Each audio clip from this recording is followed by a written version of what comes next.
Hello friends, నమస్తే అండి. Welcome back my channel Shrenu స్వరన్.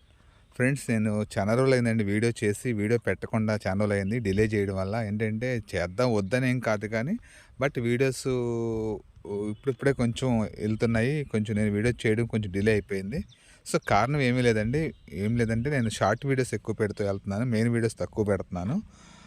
ఏ వీడియోనా ఒకటి యూట్యూబ్ ఛానల్ అంటూ ఉన్న తర్వాత కంటిన్యూ చేయాలి కాబట్టి ఏదో ఒక వీడియో పెట్టుకుంటూనే వెళ్ళాలి.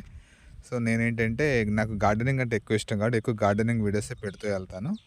సో, ఈరోజైతే గార్డెనింగ్ చేస్తూ ప్రతిరోజు ఏం చెప్తామండి, మన గార్డెన్‌లో ఉన్న కూరగాయలు, మొక్కలే చూపిస్తాం కదా! ఆ మొక్కల గురించి ప్రతిరోజు చెప్పినా అందరూ చేసేది మనం కూడా చేస్తాం. కొత్తగా ఏం లేదు. బట్ ఏంటంటే డిఫరెంట్ డిఫరెంట్ పద్ధతుల్లో గార్డెన్ పెంచుకుంటా ఉంటారు. నేనైతే సేమ్ నేను కూడా అంతే. ఇప్పుడు మన గార్డెన్‌లో ఏదైతే ఉందో మొక్కలు ఎలా పెంచుకుంటాం, కుండీలు మట్టి ఎలా కలుపుకుంటాం, ఎరువులు ఎలా కలుపుతాం, సమస్తం అదే కదండీ. ఎవరు చేసిన వీడియోస్ చేసినా అదే.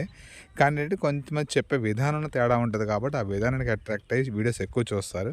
బట్ అది అందరికీ ఆర్ట్ రాదండి. అలా అంత చక్కగా ఎక్స్‌ప్లోర్ చేసి చెప్పడం అనేది కొంతమందికైతే అవుతుంది కానీ కొంతమందికి అవ్వదు. సో, మనం ఉన్నదున్నట్టు కొంచెం మామూలుగా చెప్పేస్తాం. పైగా ఏంటంటే మనం కొత్తగా ఈ మధ్య యూట్యూబ్ ఛానల్ మొదలెట్టాం కాబట్టి, యూట్యూబ్ ఛానల్ అనేది కొంత మనం ఆ టెక్నిక్స్ అనేది కూడా మనం ఇంకా ఫాలో అవ్వట్ల.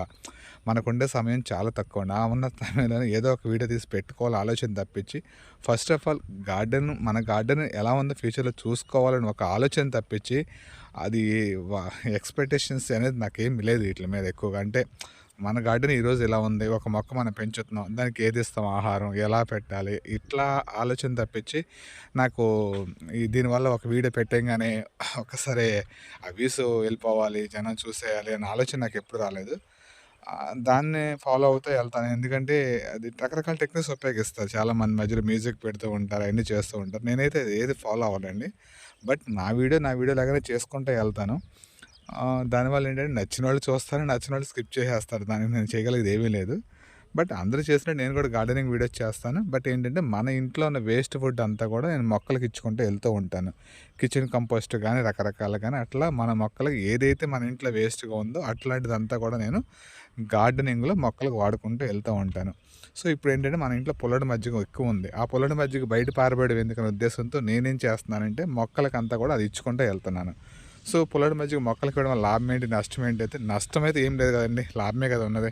సో, పుల్లటి మజ్జిగ ఏదిచ్చినా మట్టి నాకు తెలిసినంత వరకు ఏంటంటే మట్టిని గుల్ల చేస్తుంది. పుల్లటి మజ్జిగ చాలా వరకు ఆ సూక్ష్మక్షరం లోపలికెళ్ళి మట్టిని గుల్ల చేస్తుంది. అండ్ పోషకాలొస్తాయి. ఇదంతా కూడా 1 వీక్ నుంచి ఉన్న పుల్లటి మజ్జిగ అండి. మీరు కంప్లీట్‌గా చూస్తున్నారు ఆ కలర్ చేంజ్ అయిపోయింది. యెల్లో కలర్‌లోకి వచ్చేసింది అంతా కూడా అది. సో, మజ్జిగ అనేది మనం ఎక్కువ కాలం ఉంటే అట్లా పులుస్తది. సో, మన మొక్కలకది బలమైన ఆహారం కాబట్టి మనం ఏంటంటే పాడు చేయకోకుండా మన మొక్కలకి ఇచ్చుకుంటూ ఎళ్తే కొన్ని మనం అనుకోకుండా మొక్కలకు పోషకాలు ఇచ్చినట్టేనండి. ఇప్పుడు నేలలో ఉన్న మొక్కలైతే మనం కొంత భూమి పీల్చుకుని పోషకాలుంటాయి. మరి కుండీలో పెంచే మొక్కలకు మనం పోషకాలు ఇవ్వాలంటే ఏం చేయాలి? ఏదో ఒక ఇచ్చుకుంటూ ఎళ్ళాల్సిందే కదండీ! మనం ఉన్న కొంచెం మట్టిలో కూరగాయలు రమ్మంటే రావు. బట్ దానివల్ల ఏంటంటే మన దగ్గర ఎలిజిబిలిటీ ఉన్న ప్రతిదాన్ని కూడా వీలైనంత వరకు అది కంపోస్ట్ రూపంలో మన మొక్కకి ఇచ్చుకుంటూ ఎళ్తే, కుండీలో ఇచ్చుకుంటూ ఎళ్తే మనకి ఆ మొక్క గ్రోత్ అనేది చాలా కొంచెం బావుంటదని నా ఐడియా. సో, నా దగ్గర ఉన్న మొక్కలు కూడా అలాగే పెంచుకుంటూ వెళ్తే ఇది అదని ఏం లేదండి. నేను ఇలా ఎవరికీ ఏం చెప్పాలనుకోవట్లేదు. ఎందుకంటే ప్రతి ఒక్కళ్ళు చేసేది వాళ్ళ గార్డెనింగ్ వీడియోస్ అంటే. సో, ఏదో ఒక మనం మొక్క పెట్టామంటే మొక్క చనిపోకుండా దానికి కావాల్సిన ఆహారం, నీళ్ళు ఇచ్చుకుంటూ వెళ్తే చాలు. దాని ఫలితం మనకైతే ఇస్తుంది. నేను అదే చేస్తానండి. ప్రతీదీ ఇదేసాను, అదేసాను అని నేను చెప్పను. ఎందుకంటే అలాంటివి ఏం మనం వాడం. మన ఇంట్లో ఉన్న కిచెన్ వేస్టేజు, వాటర్ వేస్ట్, ఒక చికెన్, మటన్ అలాంటివి తప్పించి ఎవ్రీథింగ్ మొక్కలకి ఇచ్చేస్తాను. మన ఇంట్లో వచ్చిందంతా కూడా మొక్కలకి పోస్తాను. దానివల్ల ఏంటంటే ఆ మొక్కలకు కావాల్సినంత పోషకాలు అనేది అందుతుంది. మనకు కావాల్సిన పోషకాలు అవి కూరగాయలు అవి ఇస్తున్నాయి. ఆకుకూరలు గానీ, కూరగాయలను అట్లా ఇస్తున్నాయి. సో, ఇంకా నిజం చెప్పాలంటే ప్రతి వీడియోలో మనం మొక్కల గురించే మాట్లాడుకుంటున్నాం గానీ, అసలు ఈ మొక్కలు పెంచాలనే ఆలోచన అయితే నాకు ఎప్పటి నుంచో స్టార్టింగ్ నుంచే ఉంది. బట్ ఏ వీడియోలో నేను మీకు చెప్పలేదు. అది కేవలం ఒక మొక్క తీసుకుంటే ఆ మొక్కకు మనం చేసిన వర్క్ గురించి చెప్పాం గానీ, నా పర్సనల్‌గా నేనేం చెప్పలేదు.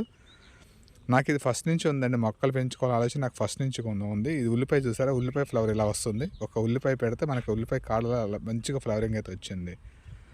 సో, నాకు ఆ రోజుల్లో కుదరలేదండి. నాకు స్టార్టింగ్‌లో అయితే నాకు ఉన్న దాన్ని బట్టి మార్నింగ్ లేగడం, ఉద్యోగం, ఈవినింగ్ రావడం అట్లా ఆ టైం ఉండేది కాదు మన మొక్కలు పెంచుకోవడానికి. సో, తర్వాత నాకు కొంచెం ఖాళీ దొరికినప్పుడు ఆ మొక్కలు పెంచుకోవాలనే ఆలోచనతో నేనైతే మళ్ళీ స్టార్ట్ చేశాను.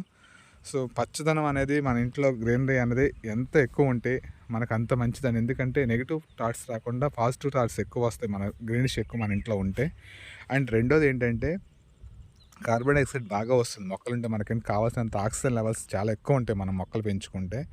అండ్ థర్డ్ ఏంటంటే మనం మొక్కలు చూడంగానే ఎంత స్ట్రెస్ ఉన్నా, మనకి ఎంత ఇబ్బంది ఉన్నా, మనం బయట నుంచి వచ్చినప్పుడు ఈవినింగ్ కల్లా మొక్కలు మనం చూడంగానే ఆ స్ట్రెస్లోంచి అయితే బయటపడతాం. 100% అది నిజమండి. గార్డెన్ పెంచే వాళ్ళ ప్రతి ఒక్కళ్ళకి అది ఐడియా ఉంటుంది. నేను నిజమే చెప్తున్నాను. ఎందుకంటే గార్డెన్ అనేది పెంచిన ప్రతి ఒక్కళ్ళకి కూడా ఇది ఖచ్చితంగా ఫేస్ చేస్తూ ఉంటారు. ఎందుకంటే మొక్కలు చూడంగానే ఒక తెలియని ఫీలింగ్ అయితే వచ్చేస్తుంది మనకి ఎవరికైనా సరే. నాకు కూడా అంతేనండి. ఆ ఫిల్టరేజ్‌లో మొక్కలు పెంచాను చాలా కాలం. తర్వాత కుదరలేదు. మళ్ళీ ఇప్పుడు కొంత అయితే పెంచుతున్నాం కొన్ని మొక్కలైతే. ఇప్పుడొచ్చేసి సమ్మర్ కాబట్టి కొంత ఇంక రాను రాను ఒక 2 మంత్స్ వరకు మార్చ్ ఎండింగ్ వరకు అయితే పర్లేదు. మార్చ్ తర్వాత నుంచి కూడా మళ్ళీ మనకి ఒక 2 మంత్స్ అనేది షేడ్ నెట్‌లో పెట్టుకోవాల్సిందే మనం కొన్ని మొక్కలనేది. ఎందుకంటే మనకి ఎండలో ఏమి రావండి మనం ఎంత ఇచ్చినా సరే. సో కొన్ని పర్మనెంట్‌గా ఉన్న మొక్కలైతే మనం ఏం చేయలేం గానీ, కుండీలు అలాంటివి అయితే మాత్రం మనం తీసుకొని షేడ్ నెట్‌లకో లేదా చెట్ల కిందకో లేకపోతే ఏదో చోట జాగ్రత్త చేసుకుంటే మాత్రం మనకు కొంత సేవ్ అవుతాం మనం. మిగతా పర్మనెంట్‌గా భూమిలోని చెట్లకైతే తప్పనిసరిగా వాటరింగ్ అనేది కొంచెం ఎక్కువ ఇచ్చుకుంటూ 2 పూటలు ఇచ్చుకుంటా వస్తే బాగా వస్తది. సో నేను ఇంక ప్రతి వీడియోలో మీకు ఒకటే చెప్దాం అనుకుంటున్నాను. ఎందుకంటే మొక్కలు పెంచడం అంటే అంత ఈజీ ఏం కాదు. ఒక్కొక్క రోజు ఒక్కొక్క వీడియోలో ఒక్కొక్క టాపిక్ తీసుకొని మనం మాట్లాడదాం అనుకుంటున్నాను నేను కూడా. ఎందుకంటే ప్రతీది మనం మొక్కల ఇదేయాలి, అదేయాలి, ఇలా వస్తుంది, అలా వస్తుంది అని చెప్తే అందరూ చేసేది మీరు చేస్తున్నారు అంటారు. సో మనం మొక్క గురించి మాట్లాడుకుంటూనే ఆ మొక్కలు ఎలా పెంచాలి అండ్ దానికి ఎంత శ్రమ పడాలి అండ్ అది ఎట్లా పెరుగుతాయి మనకి, ఆ మట్టి ఎలా కలుపుకోవాలి, ఇవన్నీ కూడా నాకు తెలిసినంత వరకు నేను మీకైతే దాన్ని చూపిస్తూ వస్తానండి. సో ఇప్పుడైతే నేను ఈ వాటర్ అయితే ఇచ్చాను. మన పుల్ల మధ్యకి వాటర్ అయితే ఇచ్చాను. ఫుల్గా ఉంది మన దగ్గర, అది ఇచ్చాను. సో మొక్కలు హెల్తీగా వస్తాయి.